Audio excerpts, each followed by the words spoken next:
নমস্কার বন্ধুরা, সবাই কেমন আছেন? আশা করি ভালো আছেন। আমিও ভালো আছি। তো আমি এখন দুপুরে খাওয়া-দাওয়া সেরে চলে এসেছি পেয়ারা পাড়ার জন্য। চোখে পড়লো পেয়ারাগুলো তো ভাবলাম পেড়ে নিই। আর রান্নাঘরের একপাশে কিছু ফাঁকা জায়গা ছিল, তো ওর মধ্যে কিছু সবজি লাগিয়ে নিয়েছি।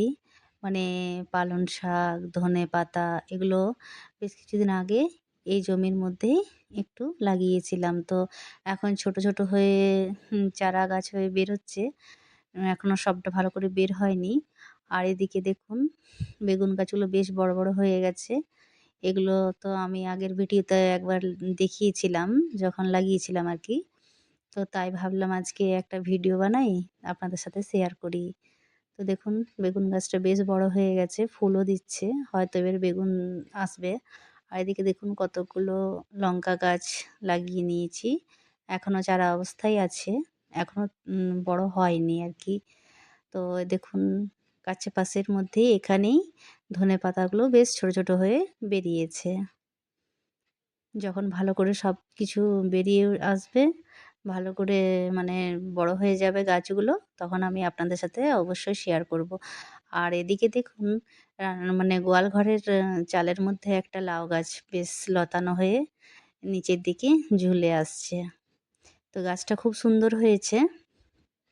একটা লতানো নিচের দিকে ঝুলে আছে। তো এখানে দুটো ছোট, ছোট লাউ ধরেও গেছে। বেশ সুন্দর লাগছে, তাই না?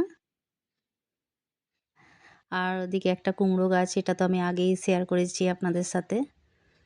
আর একবার সিম গাছটা দেখুন, বেশ সুন্দর লাগছে কিন্তু। গোড়াটা একবার দেখুন কতটা লম্বা। এটা আজ মোটামুটি ২ বছর ধরেই আছে। এটা নিজে নিজেই হয়, আবার মরেও যায়, আবার সজীব হয়ে ওঠে। খুব সুন্দর লাগছে, তাই না? আর সবশেষে একবার দেখাবো আপনাদেরকে একটা জিনিস। চলুন যাই ওইদিকে।